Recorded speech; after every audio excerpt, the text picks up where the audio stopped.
natin. Taniman natin ito ng gulay guys. Kasi yung tanim ko dito na bulaklak ay namatay. Yung magandang pinupost ko lagi. Ang ganda ng bulaklak. Yung rose. Namatay siya kasi kinain ng kambing. Maganda na yun. Kinain ng kambing. Yan, namatay.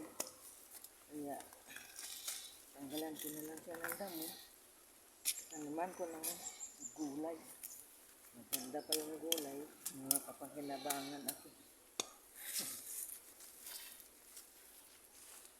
Pero magtatanim pa rin ako ng bulaklak.